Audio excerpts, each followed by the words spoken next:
Magandang buhay mga mare, at eto nga ikukwento ko sa inyo kung paano magka-AFAM habang ako ay nagluluto ng dinner.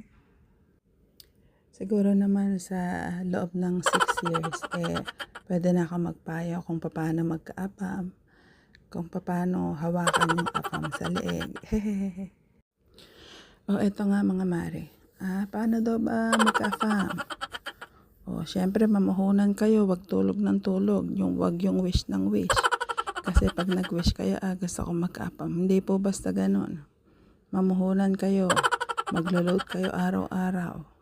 Wag na kayong mag-merienda, yung pang-merienda nyo, ibili nyo ng load. Para pagka nagpunta kayo sa dating site, meron kayong maraming internet.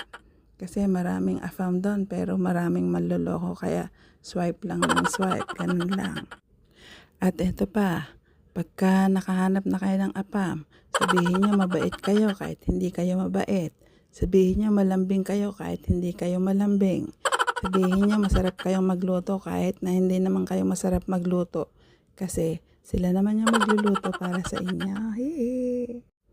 At eto pa, sa mga AFAM na gustong manirahan dito sa Pilipinas, magbait-baitan kayo. Pag nagagalit sila, wag kang lumaban.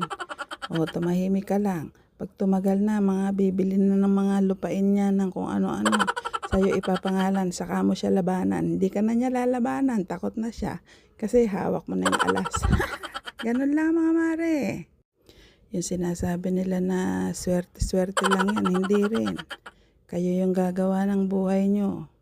Wag lang puro inggit, wag lang puro wish.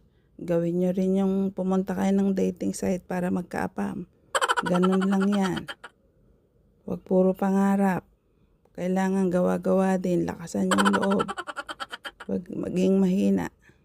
Alam ko maraming naiinggit sa akin kasi halos lahat meron ako.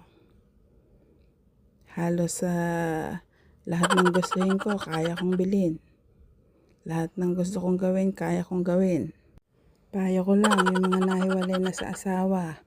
Pag mag-asawa uli kayo, wag na kayong humanap ng Pinoy, pareho lang yan. Mamuhunan kayo, humanap kayo ng foreigner. Kasi kahit mabwisit kayo sa foreigner, marami silang pera. Hindi kagaya ng Pinoy na bubwisit ka na ala pang pera. Saka nga pala, yung mga kagandahan dyan, wag na kayong umasa. Kasi ang gusto ng mga foreigner, yung mga medyo exotic na beauty. Kaya kung maganda ka, wag ka nang umasa. Kasi alam mo na,